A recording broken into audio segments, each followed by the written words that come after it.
we have a double dose of coziness for today's reviews with Cauldron and Oddsparks, an automation adventure for your casual idling automating needs.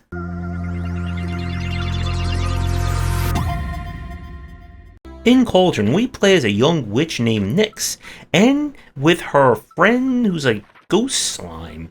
They awaken in a strange forest with no memory as to how they got there, and a mysterious fog or darkness is surrounding them.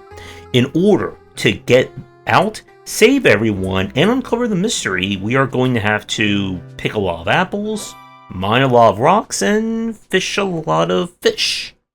With Cauldron, this is kind of a mix between idle, minigame, and even RPG, all thrown into, well, a giant cauldron. Your mission is to go out into this world and kind of remove the darkness one square or one area at a time. But to do so, you need to power up, and that's where your grandmother's cauldron comes in, and the different minigames. Each minigame provides you with resources, which you can then feed in the cauldron to give yourself talent points for yourself and any of the very wacky assortment of party members you'll find out in the world. The different upgrades are there to serve for the RPG siding, so I'll come back to in a minute. But the minigames themselves, you can also use the resources accumulated to upgrade or unlock perks in them. These upgrades can do everything from making it easier to get resources, make it allow you to last longer in them, or unlock additional subsystems or mechanics, which will then, of course, lead to you getting more resources. And the idle design comes in that once you start playing the minigames, you'll earn passive income, both at the rate of how many darkness squares you've cleared, and your highest or your best run on each minigame. So the better you do, the more you'll accumulate resources faster, the better you explore the world, you'll be able to gain those resources even faster than that, which can then be fed into everything else. And like good idle design, everything has a very solid progression curve in terms of what you're doing. When you start playing a minigame, you'll be earning maybe 5, 10, 20 of these resources at a time. Soon you'll be earning hundreds, then thousands, then millions, and the numbers just keep going up and up and up. Now, when you explore the world, this is where the game kind of gets, I would say, a little bit more hands-on. As the RPG side, it may look very simple with your cute party fighting those cuddly monsters on the right-hand side, but there's surprisingly a lot of depth to this. Each party member has their own unique perk tree and their own kind of specific role. One character is going to be your designated tank, another character is there simply for doing shock damage, poison damage, fire damage, another one's kind of like your glass cannon nuker, etc, etc. And the talent points that we mentioned a few minutes ago are going to be used to power them up. The combat itself is kept relatively straightforward. Enemies, of course, will have armor and they will try and knock you out. You cannot target a back row or a defending unit until you kill the character in front, unless your party member specifically counters that. Every character has a default attack, a kind of skill slash, spell, and then there's special slash ultimate ability. Now, the thing about Cauldron is that this is not going to be like your standard CRPG, JRPG. You're not going to build one party and that's it. A lot of the more advanced play in this one is going to be around you building a party to specifically counter the enemies. If you run into a group that, let's say, it's all super powerful glass cannon mages in the back with heavy tanks in the front, then you want to take characters who can hit very hard or can ignore a block so they can target those glass cannons and take them up before they wipe your own party.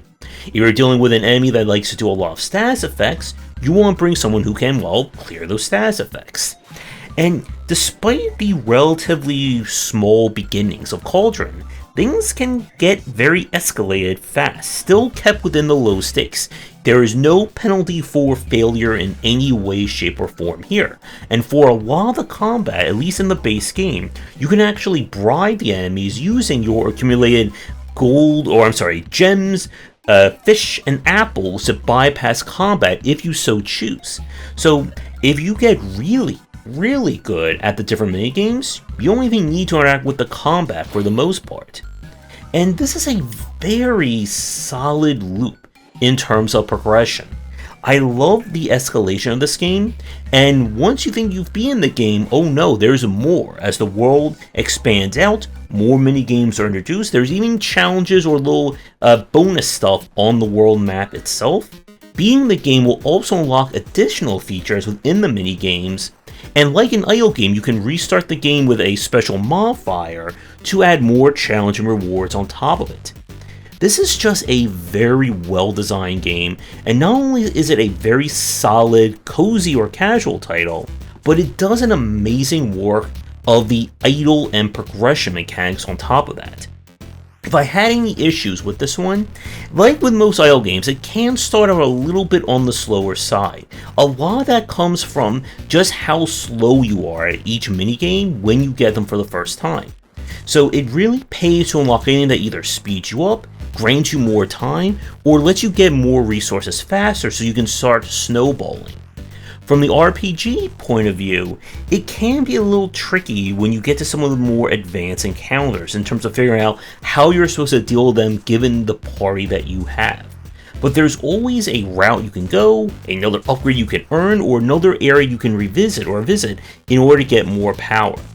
So this is one of those games that I don't know if it's going to speak for everyone, but if anything that I said during this part of the review sounds interesting to you, then I would highly recommend you check this one out, and I really hope we see more either out of this game or a sequel or just more of this kind of gameplay progression going forward.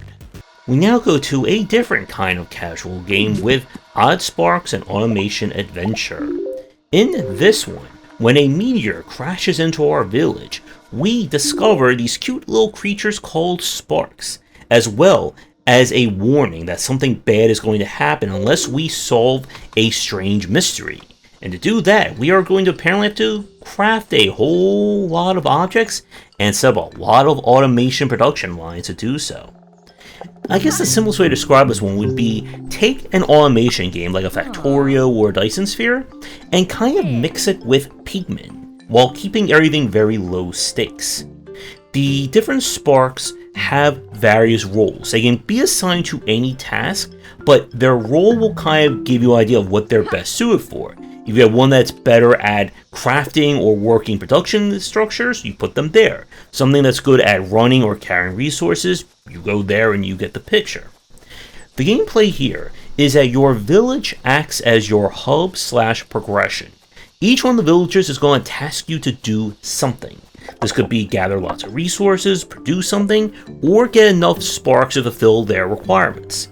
Each quest that you complete will unlock some kind of new function, new item to construct, and your overall goal is to upgrade your village.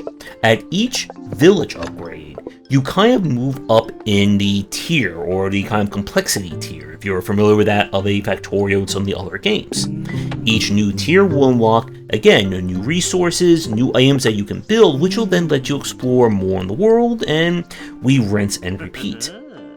Now, if you're looking for the ability to set up highly advanced chains, or very kind of like wide-spanning ones, like in Factorio or Dyson, Oddsparks keeps things very much on the smaller scale. How it works is when you design a path, the sparks will always move on the right-hand side.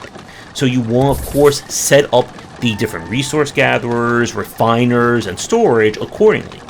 You will eventually unlock things that you can build that act as logic gates, such as the spark cannot go to this point unless they're carrying an item, sparks of a certain kind can only go this way, etc, etc.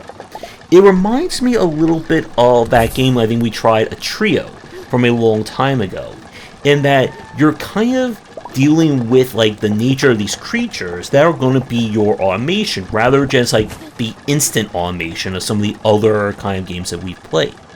The Pikmin comparison comes in with how you order your sparks around. You can set them to kind of like rush anything and they'll interact with it context sensitively, and there is light combat. You will throw your sparks at critters and then they will attack and you'll need to call them back to avoid taking damage. If I had a few issues with this one, it is on the slower side to kind of get going. Because this is more story driven, rather than like full automation like some of the other games, you are going to be more strictly limited at the start in terms of what you can and can't do until you make those progression gates or you get past them. So, as one particular point, you're going to have to play for at least a few hours until you unlock the better Sparks, who can then carry more than one good around, which will of course speed up the actual assembly of a lot of things. And yes, like a lot of the other games that we played, you will be definitely tearing down your production lines and redoing them to make things more optimized. One other complaint I have about this game from a combat standpoint is that while the combat itself is very similar to that to Pikmin, it doesn't have kind of like the same, I guess, like fidelity or as fine-tuned in that respect. Just like with Pikmin, as I said, you'll activate like a whistle command in order to pull characters back to avoid damage.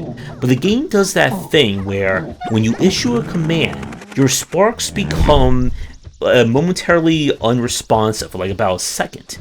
But of course, if the enemy's attacking or you're a little too slow, even if you do the command right, they'll still take a hit or get killed by that creature. And when you're beginning this game, when you first unlock each new spark, it can be a bit of a pain to be able to automate their production. You will be able to eventually, in Oddsparks, set things up to automatically produce each one of these spark types. But that is going to take a lot of doing, a lot of resources, and a lot of production line optimization to get that working. Now, the game itself features procedural generation. The world is procedurally generated at the start of a new game. This will determine where resources are and the major points of interest, but each biome is kind of set in terms of what you're going to find. So you're not going to get like a super high-end spark in Area 1, or immediately step out and fight some super dangerous creature that just one-shots you all. The game also features multiplayer as well. And all in all, I would say this is a very solid, I guess I would put it as more like entry-level to moderate automation game. Like I said at the start of the section, if you're looking for the depth and complexity of Factorio or the massive scale of Dyson Sphere, Oddsparks is not going to be that game. But it is a very charming title that will slowly open up in terms of its mechanics, and it's just very solid all around. And with that, we're going to wrap up our double review here. Two very great games to enjoy if you're looking for a more casual, but still very involved experience. Both Cauldron and Oddsparks were played with press keys provided by their respective developers. And if it's your game for a future stream and video, please reach out. If you did play either one or both of these games, let me know what you thought about them. And with that, I will see everyone in our next video. Thanks for watching, and a special thank you to our Patreon supporters. If you enjoyed the video, do the YouTubing stuff, be sure to visit our Discord and Patreon, and you're interested in more in my thoughts on design, check out my game design books.